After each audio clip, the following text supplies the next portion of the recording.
Olá, boa tarde, meu querido Fernando Horta, historiador.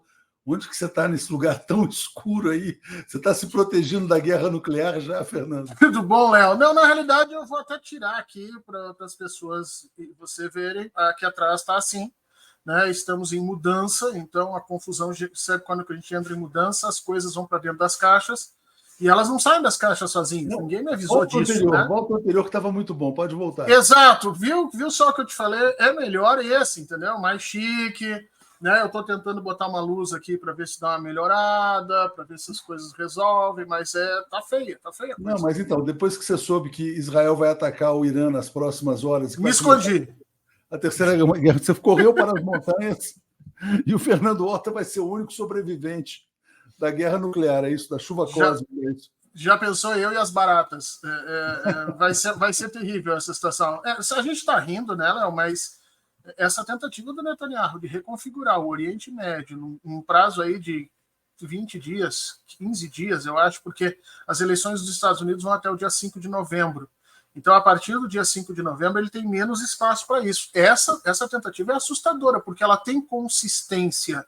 O plano do Netanyahu tem consistência, no sentido de que tem os pré-requisitos para que seja colocado em prática. Eu estou com muito medo de como é que isso vai funcionar. Não, mas você vai fundar uma nova civilização. Maria Aparecida Natália 13, futura prefeita de Natal. Você já assistiu aquele filme Planeta dos Macacos, Horta? Já assisti, acho que umas 3 ou 4 versões dele, né? É muito bom, né? Tem um certo sentido ali de assustador para a gente, né? Gente perguntar o que a gente é diferente. Mas nesse contexto de guerra nuclear, eu acho que é bem interessante, né? Falando nisso, então vamos entrar já no tema dos BRICS. Como é que você está vendo a cúpula do BRICS e a ausência do presidente Lula, Horta? Foi muito ruim o que aconteceu, porque claramente os BRICS têm um racha hoje. Não é de hoje, tá? No momento em que a gente teve o BRICS ampliado, esse racha apareceu, ficou muito evidente. Mas o presidente Lula, como um excelente político, especialmente nas relações internacionais, eu acho que o presidente Lula vai melhor nas relações internacionais do que tem ido aqui internamente, por uma série de razões, mas enfim. Ele, como um excelente político, ele percebeu o racha e tentou contornar isso de alguma maneira. Que racha é esse? Bom, Rússia e China querem usar os BRICS como uma arma de transformação geopolítica, uma forma ativa disso. Não necessariamente para a guerra, porque não se pensa, mas não descartam essa possibilidade tampouco. Mas de uma forma ativa a construir as bases para uma transição geopolítica do Ocidente para o Oriente. Então, isso significa fazer, sim, uma relação de tensão com as instituições ocidentais que já existem, como está acontecendo hoje o Banco dos BRICS, o Fundo Monetário Internacional, o Banco Mundial. Então, a gente percebe que Rússia e China têm esse interesse, inclusive para utilizarem os BRICS como uma válvula de escape contra eventuais sanções que possam ser aplicadas aqui e acolá. Haja vista, o mundo inteiro sabe o que aconteceu com Cuba nesses últimos anos pelas sanções. E o Brasil nunca teve esse pressuposto. O presidente Lula sempre imaginou os BRICS como uma ponte, uma espécie de conversa, uma capacidade de juntar na mesa de negociação os grandes atores internacionais do Ocidente e os grandes atores internacionais do Oriente. Então, essa diferença ela é visível, ela é solar hoje nos BRICS. Quando o presidente não pode comparecer a uma cúpula tão importante como essa, meio que a posição dele acaba cedendo espaço para essa posição de Rússia e China organizada. Então, o BRICS vai se tornando cada vez mais uma ferramenta de transformação mundial de uma forma acelerada, talvez mais acelerada do que o Brasil efetivamente queria. Foi mal isso, e o principal ponto desse problema vai ser a discussão sobre o Oriente Médio. Certamente, se o presidente Lula estivesse lá, ele emprestaria a voz para que os BRICS tivessem uma postura um pouco mais forte com relação ao Líbano, com relação à Síria e com relação a Gaza. Silvio fala que o plano é uma guerra, criar o caos e golpe nos Estados Unidos. Deixa eu compartilhar, já que você falou sobre isso, acaba de entrar aqui a manchete da agência russa TASS, né? Está aqui, ó. As relações China-Rússia servem de modelo para outros países no mundo moderno, disse o Vladimir Putin, né? É a amizade sem limites e, de fato, objetivamente, quer dizer, a visão que eu tenho, Horta, é que tanto China quanto Rússia têm a intenção de ampliar ao máximo o BRICS como um polo anti-ocidental. E o Brasil não é muito confortável com essa ampliação ilimitada, porque isso Na verdade, até dilui o espaço do Brasil. Né? Quer dizer, o Brasil era um com 4 países. O Brasil já é outro com 11 países. Com 20, com 30, ele perde peso. Né? E claramente, quer dizer, os líderes do bloco, né, dessa nova era euroasiática são China e Rússia, né? Claramente. Exato, não, tu tem toda a razão, dilui a participação brasileira. Outro problema, as economias de Rússia e China são complementares, Léo. Rússia produz muita energia, a China tem essa alta demanda, precisa comparar, a China investe demais em inteligência artificial, microcomputadores, a Rússia tem uma tecnologia brutal em cima de aeroespacial, essas questões todas, então eles são mais complementares do que a gente. Brasil e China não têm uma economia tão complementar assim, Brasil e Rússia também não. E nós estamos, obviamente, muito atrás no desenvolvimento econômico e tecnológico do que China e Rússia. Então, basicamente, os BRICS, eu acho que está virando meio RICS, né? O Brasil está ficando um pouco de lado nessa história, e o que poderia colocar o Brasil no jogo de novo é a capacidade política do presidente Lula, é essa capacidade de oferecer ao mundo um negociador, um agente internacional capaz de conversar com todos, mas se o presidente não comparece, obviamente por motivos de saúde, nós ficamos um pouco perdidos nessa história. Horta, você acha então, quer dizer, que esse acidente com o presidente Lula veio a calhar? Aí entra nas teorias conspiratórias, né, Léo? Tem três teoria conspiratória, vamos dizer o seguinte, mas vamos imaginar o seguinte, quer dizer, independente do acidente ou não, você não acha que já tinha um mal-estar, que em situações normais ele não quereria ir para essa cúpula, talvez? Não, aí é que tá, eu concordo com você que existia sim um mal-estar, o presidente já estava nesse processo, mas conhecendo o presidente como eu conheço, parece que eu tomo cerveja com ele, mas conhecendo a história dele... toda semana com o Lula. Parece que toda semana eu estou indo lá, discutindo coisas, não é esse o interesse, mas assim, vendo a história dele, né, como agente histórico que ele é, e a gente estuda, quem estuda história não tem como não estudar o Lula pelo menos nos últimos 30 anos de Brasil, então assim, conhecendo um pouco da ação política do presidente, a gente sabe que quando ele tem esse mal-estar político, ele prefere estar junto, discutindo e negociando e não afastado.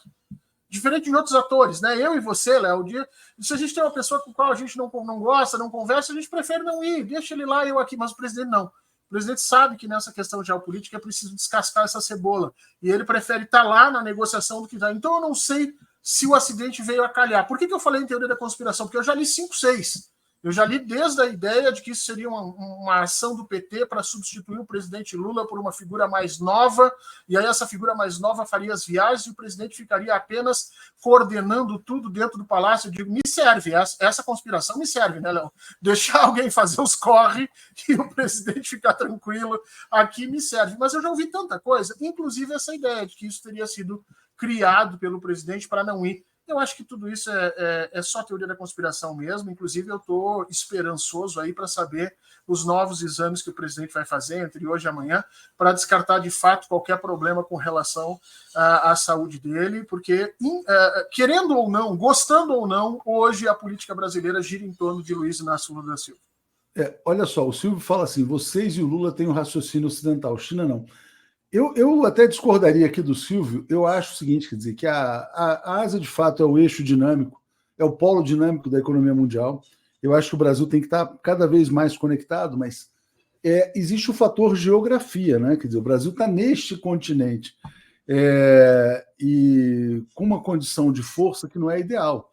O Brasil não é um país totalmente soberano do ponto de vista militar e mesmo ideológico, né? Porque vamos imaginar o seguinte, quer dizer, olha, o governo Lula é mas as forças políticas da Frente Ampla não pensam como o presidente Lula também, né? Então não existe assim uma visão de Estado no Brasil em relação a se desconectar mais ou menos da questão do bloco ocidental. Então o Brasil hoje ele tem uma posição que não é exatamente de total autonomia, né, para decidir o seu destino nessa direção. Você tem razão, nós não estamos na melhor forma para essa disputa geopolítica que está aparecendo.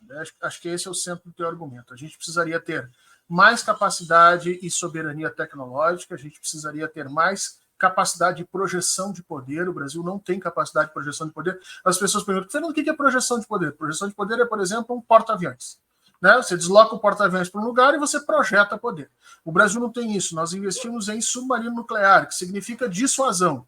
Né? Se alguém tentar fazer alguma coisa, a gente pode dissuadir com o submarino, mas a gente não projeta poder. A posição brasileira é projetar esse soft power, essa posição de negociador, levar os nossos valores, o nosso sentido, e para isso a gente precisa do presidente. Você tem razão, nós não estamos na melhor forma possível para essa transição geopolítica que está acontecendo. Mas não estamos também, Atush, por forças nossas, né?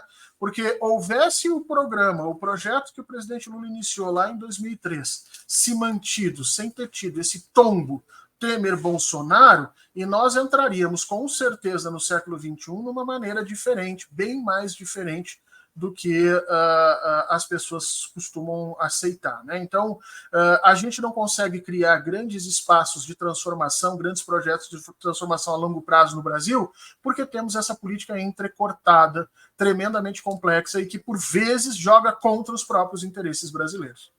É isso, Fernando fala, comunicação, não entendi o avião nem o banheiro. Né? Horta, vamos lá, vamos falar então do acidente em si, vamos lá. Peraí, só botar aqui o Silvio dizendo, então não podemos ir para o Conselho, o CN continuar colando, o que seria o CN? Não sei o que é o CN. Acho que é China, o Conselho de Segurança, ou ele queria falar no Conselho de Segurança talvez, da ONU? Pensei nisso. Mas vamos falar do acidente em si. Você acha que esse acidente vai... Hoje, na verdade, já começou a ser usado, né, por setores da imprensa para dizer que o Lula não tem mais condição, que ele está velho, que ele está no sacrifício. Você acha que vai começar a campanha, então, da mídia, da direita, para que o Lula não concorra à reeleição? Já começa. Na realidade, existem duas campanhas surdas que já estão operando há mais de 2 anos e a comunicação do governo já precisa se organizar para elas. Há 2 anos eu venho dizendo isso. Uma, deliberadamente usando a Janja, né? Tentando mostrar o presidente Lula como uma figura incapaz de decidir e coordenado pela sua esposa.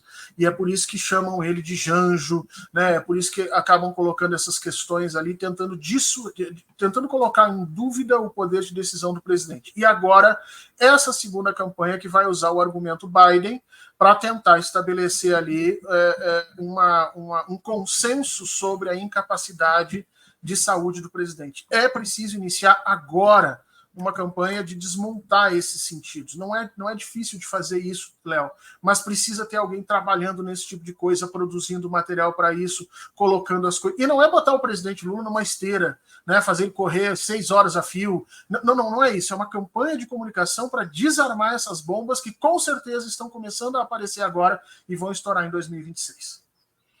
Exatamente. Bom, Horta, e aí, nesse sentido, né? Porque foi interessante você fazer o paralelo com o Biden. O Biden saiu candidato, depois começou a se dizer que ele estava velho demais e acabou vindo a Câmara, né? A Câmara parecia favorita e agora está parecendo que o favorito nos Estados Unidos é o Trump, né? Então, no final das contas, o discurso etarista acabou não sendo positivo, pressupondo que o Trump vença, mas acho que a Câmara também pode vencer a eleição ainda, né? A confusão está grande. Nessas últimas semanas, o Trump cresceu, ganhou espaço, tá? Ganhou espaço numa forma completamente desordenada, inclusive, logicamente impossível de se pensar no que aconteceu. O Trump vem dando sinais de que não tem condições de ser presidente, talvez até sinais mais profundos do que o próprio Biden disse. Vamos lembrar que o que aconteceu com o Biden não foi assim, né, Natucci? Alguém começou a dizer que ele estava velho demais. Não. O Biden já há 1 ano vem apresentando sinais complexos de incapacidade intelectual. Quer dizer, se perdia dentro da Casa Branca, cumprimentava gente que não existia, interrompia o discurso e ficava mudo, olhando para o nada. Quer dizer, isso vinha acontecendo. O Trump vem fazendo isso, vem dando discursos completamente sem sentido, vem usando palavras completamente fora do esquadro, vem acusando pessoas e fazendo manifestações que não estão corretamente ajustadas dentro da estrutura política, e ainda assim vem ganhando apoio político. Por que isso, Atush? Porque dentro da estrutura fascista, eu falo disso há 2 anos, 3 anos, eu acho, 3 anos, desde 2021. A estrutura fascista, ela desabilita, ela termina com a ideia do ator racional. As pessoas não pensam mais nas comparações custo-benefício, relação de causa e consequência. Você você tira isso da cabeça das pessoas. É todo um processo emotivo novo. Então, o Trump ganha espaço lá. A questão agora é a gente não permitir que aquilo que aconteceu nos Estados Unidos seja trazido para o Brasil. O presidente precisa falar, precisa se mostrar, precisa estar ativo para não deixar esse argumento Biden colar nele. Até porque, no meu entendimento, há uma diferença gigantesca entre o Biden e o presidente Lula. O presidente Lula faz a gente passar vergonha aqui, Atush. Não sei quanto a você, mas a minha esposa fica perguntando aqui, pô, o Lula viaja para lá, viaja para cá, trabalha não sei o quê, ainda namora com a Janja, vai fazer campanha, volta, e tu aí tá cansado por levantar esse negocinho. Eu digo, mas ele, o presidente Lula, quer dizer, o presidente Lula leva o sarrafo nessas discussões muito alto, e a gente fica passando vergonha aqui embaixo. O sarrafo físico, né? A gente está todo mundo humilhado, né? Todo mundo se sentindo acabado. Tá? Exatamente, Atuxa. A gente trabalha até sexta, tá cansado, a mulher chega lá e diz, ó o Lula. Eu digo, mas deixa o Lula, meu Deus. Por isso que, assim, eu fico pensando nas pessoas que trabalham com o Lula, cara. Aguentar o ritmo dele não é fácil, não, viu? Pelo amor de Deus. Tem que ter dois grupos, tipo assim, até 6 horas é um, 6 horas troca, entra um grupo novo. É que nem sparring de lutador de MMA, entendeu? Exatamente. Silvio Souza, equivoquei, Conselho de Segurança da ONU, então era isso, quer dizer. Eu acho que o Brasil não tem que entrar no Conselho de Segurança. Aliás, eu acho que o Brasil, Alemanha, Japão, China e Rússia deviam sair do Conselho de Segurança, já que o Conselho de Segurança não serve para muita coisa já há algum tempo. Tema que gera muita polêmica aqui, Horta. Venezuela, o Brasil deve apoiar ou não Venezuela no BRICS? Seria a segunda vez que o Brasil viraria as costas para a Venezuela, tá, Léo? Conversando com pessoas lá na Venezuela e pessoas que têm contato diplomático, eles me disseram que quando houve o BRICS estendido, né, China e Rússia imaginavam que o Brasil indicaria a Venezuela para entrar no BRICS já naquele momento. O Lula não indicou. Indicou a Argentina, o Fernandes aceitou, depois o Milei disse que não foi, e aí se perdeu a vaga da América Latina. Seria o segundo momento onde o presidente Lula viraria as costas para a Venezuela. Eu não sei o quanto isso, nesse momento, é correto se fazer, até porque uma das grandes forças políticas que está surgindo dentro do PT é o próprio MST, que elegeu 138 ou 140 representantes agora. Quer dizer, e a gente sabe que o MST tem uma posição em termos de relações internacionais mais próxima à Venezuela. Se o presidente resolver comprar essa bronca, eu acho que ele estaria cometendo um erro diplomático grande, mas também um erro político interno bastante grande. E qual o ganho disso? O ganho seria ganhar espaços e pontos com o Centrão? É isso? Questionar a Venezuela para poder ganhar um espaço com o Centrão? Eu acho que a gente já devia ter virado esse disco. Já deveria ter entendido que o Centrão não nos dá absolutamente nada. Exatamente. Bom, Horta, vamos falar então do cenário eleitoral, né? Faltam poucos dias, terça-feira, 5 dias para as eleições. Quer dizer, o que você acha que vai ser o balanço final? Parece que tem vindo aí alguns sinais de virada aí no Nordeste, Natal, Fortaleza, mesmo Cuiabá. Você está otimista aí para o segundo turno das eleições? Otimista a gente sempre está, né? O Gramsci dizia a gente tem que ter o otimismo do coração e o pessimismo da razão. Então eu estou otimista, eu acho que nós vamos ganhar todas elas, eu acho que o Bolo vai se eleger em São Paulo, estamos batalhando para isso. Mas quando eu troco o disco e entra o analista mais frio, mais calculista, nós somos azarões basicamente em todos os lugares em que estamos concorrendo no segundo turno.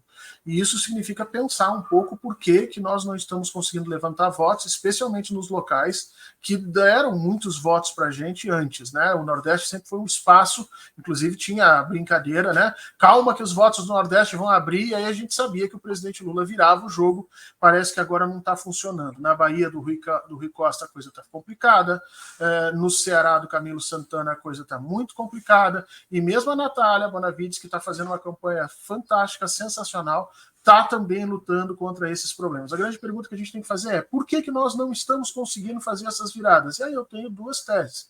A primeira é que nós estamos vivendo um período de política dos cardeais, ou seja, o Partido dos Trabalhadores está sendo governado hoje por pessoas, por grupos de pessoas que são os chamados cardeais, são importantes, tomam decisões, mas não conseguem refletir isso em voto suficiente, e aí a gente teria que repensar esse processo.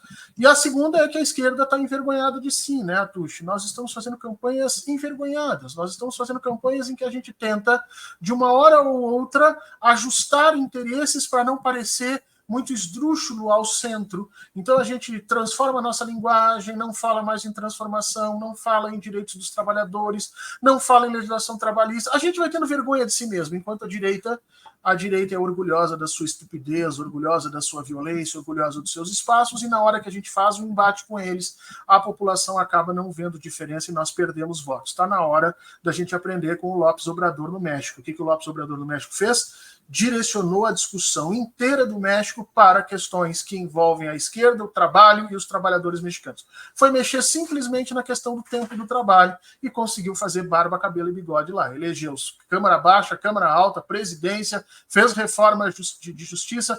Ai, Fernando, então tu acha que isso vai acontecer aqui? Não, mas eu acho que se a esquerda sair do armário, parar de ser envergonhada das suas pautas, nós temos condições de fazer a disputa como ela tem que ser feita e aí ganhar mais votos. É muito interessante você citar o exemplo mexicano, né? Porque, na verdade, não só elegeu a presidenta, né, a Cláudia Sheinbaum, mas a maioria parlamentar através do partido Morena. Né? Você acha que, nesse sentido, então, é fundamental você ter um governo que politize a sociedade? Isso.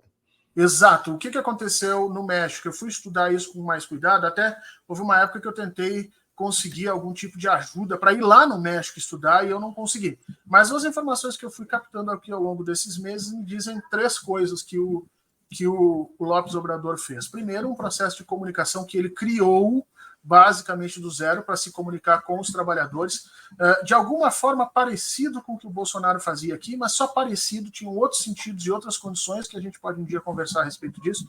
O segundo é, sim, não ter vergonha de se dizer como direita e não ter vergonha de dizer que está do lado do trabalhador e do trabalho e não do capital, e, portanto, afastar essa condição de governabilidade, essa condição de que nós precisamos estabelecer um caminho do meio, amor e paz, nada disso, né? E a terceira coisa que ele fez lá é um processo vigoroso de soberania tecnológica e letramento digital, Atush. O México hoje tem inúmeros programas para pessoas com mais de 60 anos, com mais de 50 anos, para os jovens, para dentro do mundo digital, para disputar com as big techs a cabeça, a forma de pensar, o sentido de entender o mundo, e isso certamente fez uma enorme diferença lá. Está na hora da gente começar a colocar isso aqui, ou 2026 vai ser um desespero, Atush. Vamos falar sobre isso já já. Agora, o Nivaldo traz esse comentário aqui. Não tem como não ter vergonha de tantas bandeiras identitárias como bandeira principal. Você acha que isso atrapalha, Horta? Eu acho que o identitarismo não atrapalha, desde que, assim como nós precisamos aceitar o identitarismo, eles precisam aceitar também as pautas econômicas. Está na hora da gente fazer uma troca nisso. Eu acho que essas coisas não são excludentes. Eu acho que quando se discute o papel da mulher na sociedade, está se discutindo também uma hierarquia capitalista de classes que precisa estar colocado ali. Isso existe nos escritos de Rosa Luxemburgo, até recentemente Achille Mbembe, por exemplo, dizendo que não há como você discutir a questão de raça sem discutir a opressão capitalista. É preciso que se sente numa mesa e se monte um programa que não seja uma colcha de retalhos, Atush. Porque esse é o problema. O programa hoje da esquerda brasileira é uma colcha de retalhos. Cada um cola um pedacinho. E não é assim. Nós precisamos de um programa integrado de transformação que acolha essas bandeiras identitárias, que são extremamente importantes no século XXI, mas que também faça com que essas pessoas reflitam sobre a importância das questões da exploração capitalista e a gente, a partir daí, dentro dessa conversa interna, conseguir montar algo sustentável, estruturado para 2026. O Rodrigo Inafric fala: o Andrés Manuel Lopes Obrador apontava quem eram os inimigos do governo na lata, respondia todas as mentiras da mídia.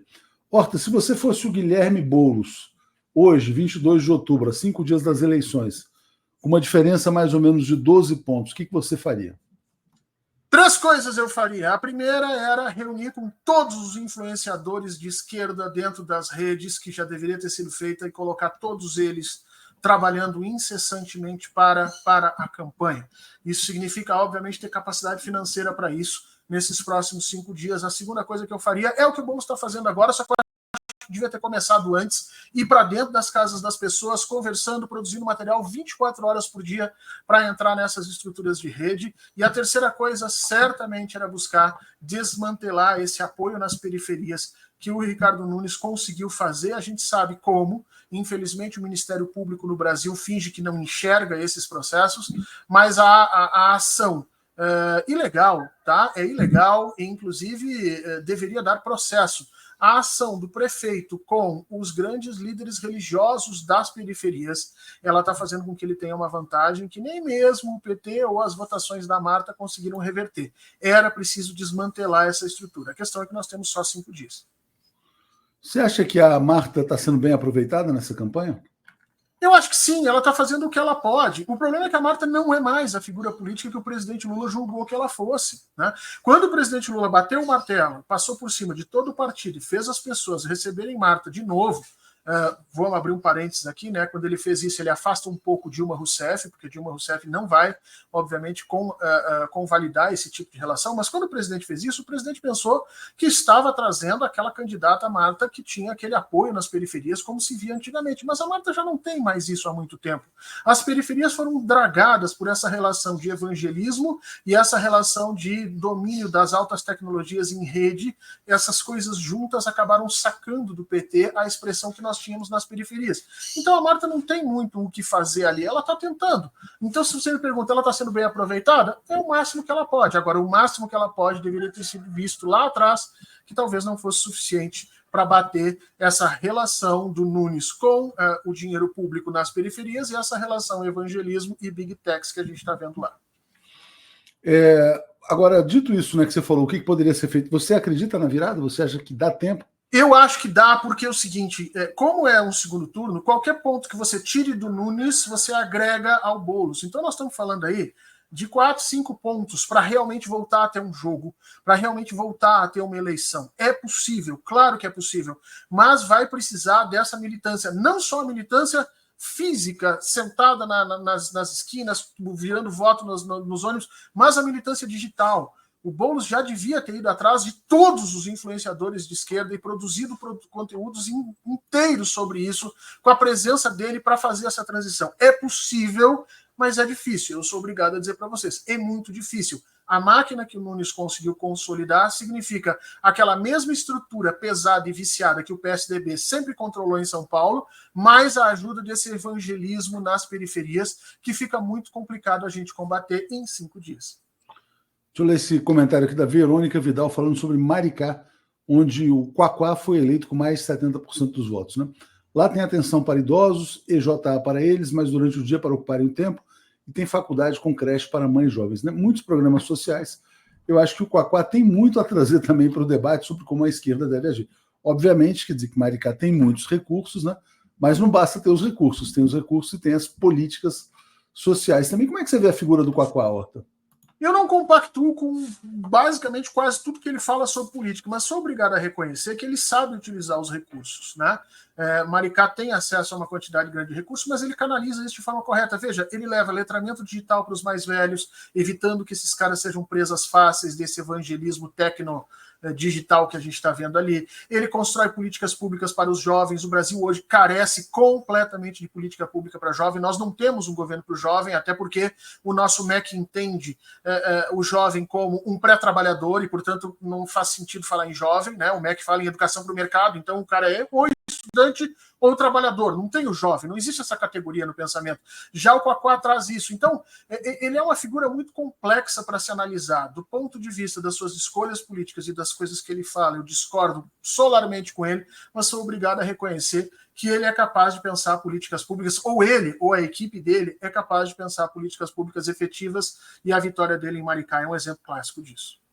Vamos falar agora um pouco sobre Fernando Haddad, que está em Washington, Horta, e o Haddad está perseguindo o chamado grau de investimento. Né? Por isso mesmo, quer dizer, tem havido muita especulação de que logo depois da eleição vem aí um ajuste fiscal, com cortes em programas, eventualmente. Tem setores da esquerda batendo muito no Haddad, mas o fato é o seguinte, ele está entregando resultados. Né? Tá aí, ó, a economia crescendo, o próprio FMI projetando 3% esse ano, o Lula celebrando, né, dizendo que o resultado surpreende os pregadores do caos. Na verdade, o Brasil vai crescer uns 3,5% esse ano, vai ser mais do que o FMI está prevendo. A arrecadação bateu recorde, né? A arrecadação no último mês foi mais de 200 bilhões de reais. Como é que você vê, por exemplo, os resultados da economia, essa possibilidade de um ajuste fiscal, esse objetivo do Haddad de conquistar o grau de investimento e as críticas que ele recebe pela esquerda?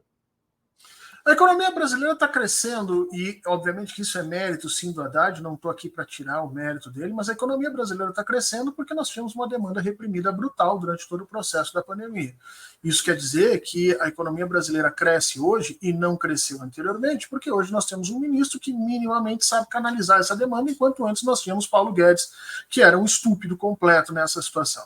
Então, o Brasil hoje cresce em grande medida com inversões diretas na sociedade, né? Você tem inúmeros programas sociais voltando a fazer efeito, e a grande pergunta que a gente tem é quando esses programas sociais de novo estabilizarem, ou seja, chegarem num ponto de estabilização onde não chegam mais a agregar consumidores, nós vamos crescer nessa mesma condição? E a maioria dos economistas é cética com relação a isso. Acha que nós não temos um ciclo sustentável de crescimento, ou seja, não temos uma indústria que está se fortalecendo, estamos crescendo aos solavancos. É com investimento aqui, é com a capacidade do Lula de gerar dinheiro ali, é um programa social que investe acolá, e isso significa que, para aqueles antigos que pensam na economia conforme as teorias do século XX, nós estamos nos endividando para crescer.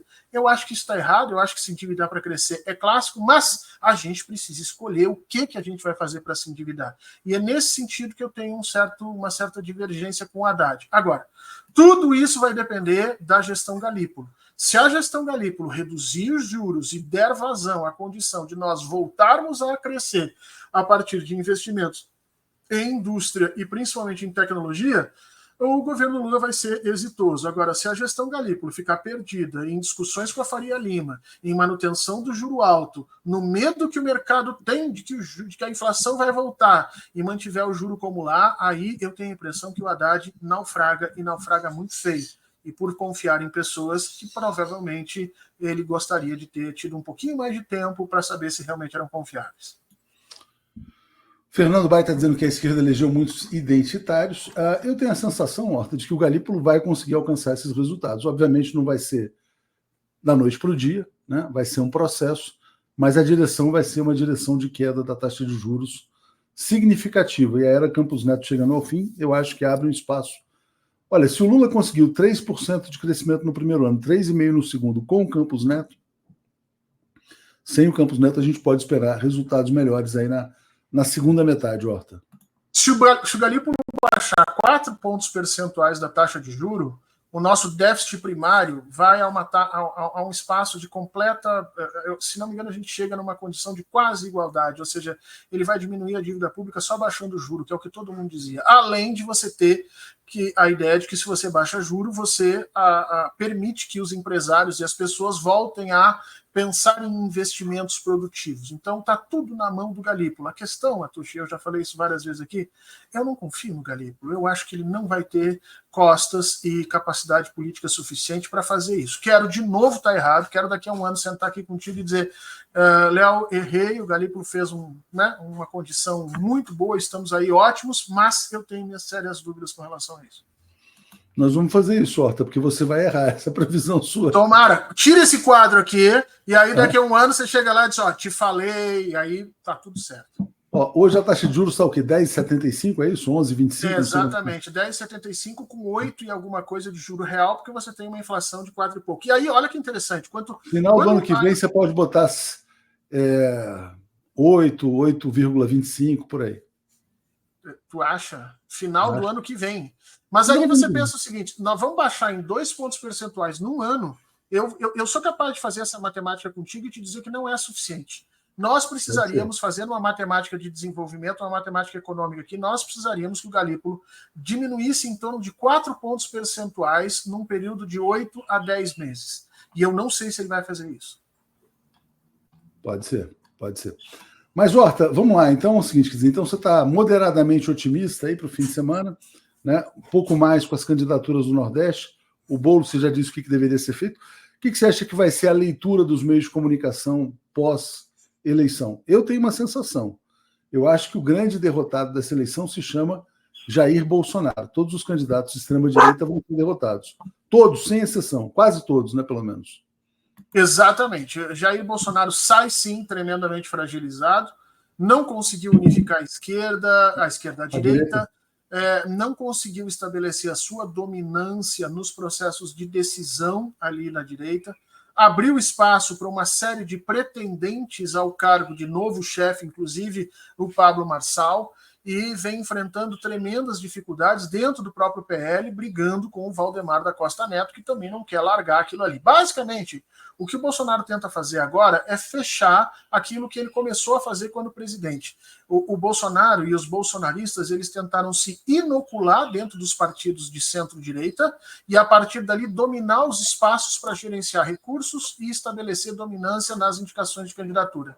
Ele não conseguiu fazer isso com o Kassab, ele tentou fazer isso com um partido ou outro, não conseguiu, mas parece que agora ele encontra um Valdemar da Costa Neto fragilizado e está jogando todas as fichas para isso. Enquanto ele faz isso, ele perde espaço eleitoral de fato. Eu acho que ele é, sim, o grande derrotado, mas a segunda derrotada nesse processo é a esquerda, Tuxo. Nós temos que repensar a respeito disso. Não dá para a gente ter o orçamento federal na mão e as figuras como o Lula e os ministérios que nós temos e fazer um resultado eleitoral da forma como nós fizemos. É isso. Horta, obrigado a você. Vamos chamar de volta aqui a Daiane, que vai embarcar também o Paulo Moreira Leite. Valeu, Horta. Obrigado, Léo. Um beijo para você. Até. Até a próxima.